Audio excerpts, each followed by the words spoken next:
Tubaha ikaze bakunzi ba Best Life Coach. Kuri uyu munsi tugiye kuganira ku nama zadufasha kubaho mu buzima bwacu bwa buri munsi, ariko twibanda ku nama zatuma tubaho tuticuza mu buzima bwacu. Inama ya mbere: jya ukoresha igihe cyawe neza, bizatuma uticuza igihe cyatakaye. Inama ya kabiri: jya unezezwa n'uko Imana yakuremye, bizatuma ubaho udafite ipfunwe mu bandi, ahubwo wifitiye icyizere. Inama ya gatatu: jya unyurwa n'ibyo ufite, ni byiza kuko bikurinda kurarikira iby'abandi ndetse no guhorana umutima uhagaze wibaza igihe uzagerera ku rwego nk'urwabo. Inama ya kane: gira umutima w'imbabazi, umuntu nagukosereza ntukarindire ko aza kugusaba imbabazi, mubabarire mbere y'uko we atekereza kuba yaza kugusaba imbabazi. Ibyo bizatuma ubaho utarakaye, bizakurinda kubaho urakaye, bizakurinda gutekereza guhora. Inama ya gatanu: jya wihangana. Ibigora muri ubu buzima ni byinshi cyane, ndetse n'ibibabaza ni byinshi, ariko kwihangana ni intwari ikomeye ihesha uyifite kubaho atuje. Kwihangana bitera kunesha. Inama ya gatandatu: ntukihutire gufata umwanzuro mu gihe ubabaye cyangwa se mu gihe wishimye cyane. Si byiza ko wafata umwanzuro ubabaye cyangwa wishimye cyane. Ibyo bizakurinda kuzicuza, bizatuma uticuza kuko bizaba byiza ufashe umwanzuro utuje, uwo mwanzuro uzaba ufatika.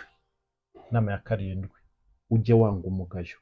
Gukora ibintu byose ngo ntacyo bitwaye si byiza, kuko ushobora kugwa mu ikosa ryo guhora cyangwa se gukora n'ibidakwiriye, ukaba wagawa kandi bitari byitezwe.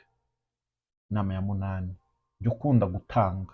Gutanga bihesha umugisha kurusha guhabwa.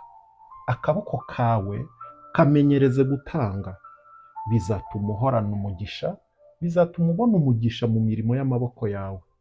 Ntugakunde kwikubira, kuko hari igihe kizagera nawe ukenera umuntu uguha.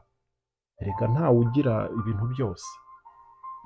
Inama ya cyenda: girira neza bose utarobanuye ku butoni. Uyu munsi turahazi, umunsi tuzi uko duhagaze, ariko ejo ntawamenya. Ejo ntawe uzi uko ubuzima bwacu natwe buzaba buhagaze. Ibintu birahinduka, uko ibihe bihinduka n'abantu barahinduka. Tuzi benshi bari bakize mu gihe cyahise, ariko uyu munsi wa none bakaba basabiriza. Tuzi n'abasabirizaga, ariko uyu munsi wa none bakaba nabo bari guhakaza abandi, bakaba bahagaze neza muri ubu buzima.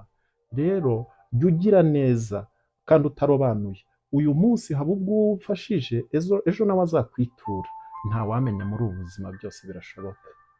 Inama ya cumi ari nayo ya nyuma muri kano gace k'uyu munsi: ujye ukora ibyiza, ukore ku buryo nta kosa.